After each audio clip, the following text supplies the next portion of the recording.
नमस्कार. मी ग्रामपंचायत सदस्य प्रशांत पाटील, सहकारी वैजू बेनाळकर, महेश आमनेकर. आज लोकांना विनंती करत आहे की सुद्धा मेन रोडवर जो कचरा पडलेला आहे तो आम्ही उचलत आहे. कारण आता बरेच दिवस झाले आमची कचरा गाडी बंद होती, काही कारणास्तव ते येत नव्हते. परंतु आम्ही नवीन कचरा गाडीची सुरुवात केलेली आहे आणि आता त्यांनी आपल्या रुटीन प्रमाणे काम करत आहेत.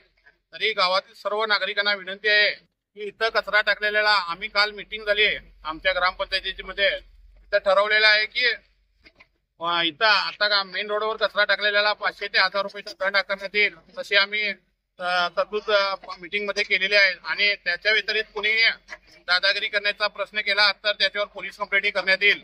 अशी आम्ही काल आमच्या मीटिंग झाली, मंथली मीटिंग मध्ये आम्ही ठराव पास केलेला आहे. आणि लोकांनी याच्या पुढे नदीवर असू दे किंवा ज्योतिनगर कॉर्नर किंवा रामदेव गल्लीच्या समोर जो कचरा टाकणार आहेत त्यांना दंडात्मक कारवाई करण्यात येईल. आणि तसंच आमची एक नम्र विनंती आहे की पुढील गावातील लोकांनी किंवा कडोली असू दे किंवा आमच्या गावच्या पुढील लोकांना जर त्यांच्यावर दंडपिंड आकारण्यात येणार नाही, डायरेक्ट त्यांच्यावर कंप्लेंट करण्यात येईल अशी आम्ही विनंती करतो. आणि आम्ही कचऱ्याच्या बाबतीत कचऱ्यामुळे जी रोगराई होते ते आता तरी 4 वर्ष आमच्या याच्यात कचऱ्याची गाडी पूर्णपणे चालू होती आणि याच्यामुळे आमच्या गावामध्ये काही कचरा वगैरे रोगराई काही प्रसरत नव्हती.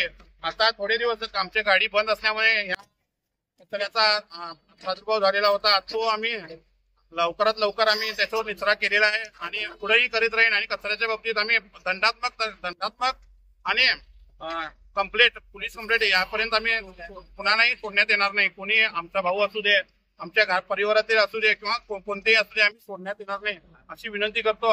आणि कृपया सर्वांनी कचऱ्याच्या बाबतीत थोडं सगळ्यांनी आम्हाला सहकार्य करावं ही नम्र विनंती करतो. आज आपल्या कंगराळी केज ग्रामपंचायतीच्या वतीनं गेल्या 4 वर्षापासून कचरा मुक्त गाव केलेलं होतं.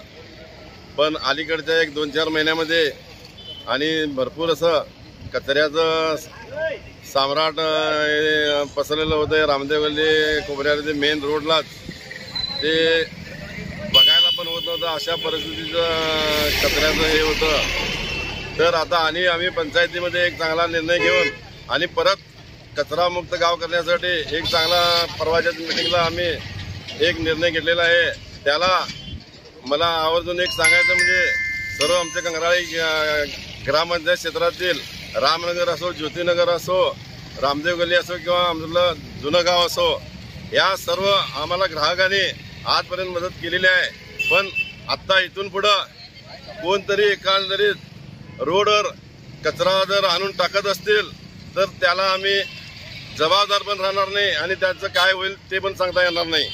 तर का आज इथं पहिली परिस्थिती आम्ही कचरा तर काढलाच, कचरा काढून आणि परत इथं एक स्वच्छता करून पाणी घालून सर्व धुलाई केलेलं आहे. याच्यावरती ग्राहकांनी आम्हाला मोठ्या प्रमाणात सपोर्ट करावं आणि कोण सपोर्ट न करेल त्याचं काय आम्ही कायदेशीर कारवाई तर करणारच. आणि परत त्या पलीकडे त्याला काय होईल याची पण आम्ही जबाबदारी घेणार नाही. एवढं मी इथं ग्रामपंचायतच्या आणि गावच्या वतीनं बोलू शकतो आणि ग्राहकांनी याला सहकार्य करावं एवढी एक मी विनंती करतो ग्राहकांना, आपल्या गावातील सर्व लोकांना. आणि करतील असं मी इच्छा बाळगतो आणि ग्रामपंचायतच्या वतीनं.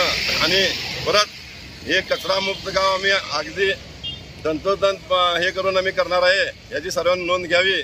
आणि परत उद्या इथं कोणतं आणि असं कचरा एक हाणून टाकून जर काय हे करत असतील त्याला मात्र गय केली जाणार नाही. त्याला कडकच आम्ही काहीतरी धडा शिकवणार एवढं आम्ही निश्चितपणे सांगू शकतो.